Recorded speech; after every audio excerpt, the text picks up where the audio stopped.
Bonjour et bienvenue dans Intergender Action, un projet Erasmus+, financé par la Commission européenne. Dans cet épisode, nous parlerons d'exemples concrets d'entreprises qui vivent réellement leurs valeurs au quotidien. Jusqu'à présent, nous avons exploré ce que sont les valeurs, pourquoi elles comptent et comment elles peuvent varier selon les générations et les genres.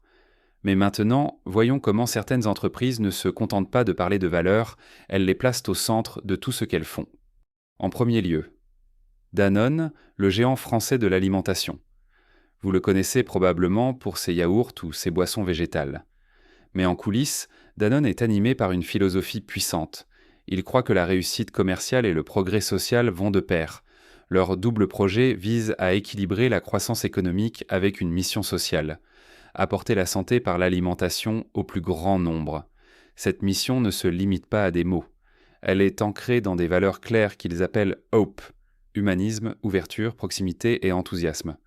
Ces valeurs façonnent la façon dont les équipes collaborent, comment les leaders se développent et même comment le succès est mesuré. Danone est très intentionnel concernant sa culture d'entreprise. Ils ont défini les comportements fondamentaux pour guider le travail quotidien, faire passer l'entreprise en premier, rester simple et joindre le geste à la parole. Leur culture encourage l'appropriation, le bien-être et une réelle inclusion. Par exemple, ils ont lancé DoneCares, une initiative mondiale de soins de santé offrant aux employés un accès à une couverture santé dans le monde entier, ainsi que des programmes de bien-être soutenant la santé mentale et des modes de vie sains. Et en matière d'égalité des sexes, Danone ne se contente pas de promettre le changement. Ils se sont engagés à réduire l'écart salarial entre les hommes et les femmes d'ici 2025 et à atteindre l'équilibre homme-femme dans le management d'ici 2030. Si vous voulez voir à quoi ressemble un véritable alignement entre les valeurs et les priorités, Danone est un excellent exemple. Changeons de cap et dirigeons-nous vers l'Allemagne, où SAP, l'une des plus grandes entreprises de logiciels au monde, agit de manière tout aussi inspirante. La force de SAP n'est pas seulement la technologie, c'est leur culture axée sur l'humain. Ici, les valeurs sont liées à un objectif plus large.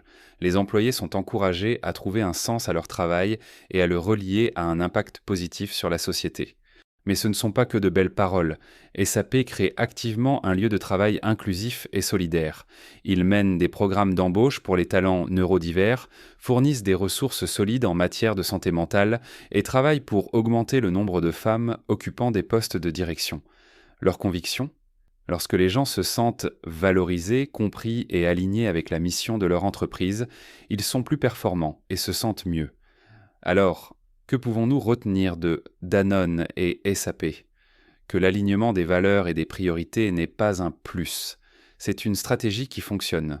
Lorsque les valeurs guident les décisions, les comportements et les modes de travail, les employés se sentent plus engagés, motivés et connectés. Nous espérons que ces histoires vous inspirent et peut-être qu'elles susciteront des idées sur ce qui est possible au sein de votre propre lieu de travail. Aligner les valeurs peut sembler abstrait, mais en réalité, c'est l'une des étapes les plus concrètes vers des environnements de travail plus sains, plus inclusifs et plus significatifs. C'est tout pour aujourd'hui. Merci d'avoir écouté notre podcast Intergender Action. Si vous voulez en savoir plus sur l'inclusion et la diversité de genre et intergénérationnelle, rendez-vous sur notre site officiel intergenderaction.eu et rejoignez-nous sur les réseaux sociaux. Financé par l'Union européenne.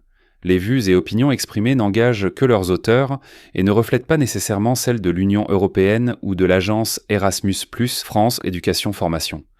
Ni l'Union européenne, ni l'autorité chargée de l'octroi ne peuvent en être tenus pour responsables. Ce document est sous licence Creative Commons Attribution. Partage dans les mêmes conditions 4.0 international. Pour consulter cette licence, rendez-vous sur le site. Les logos sont exclus de cette licence.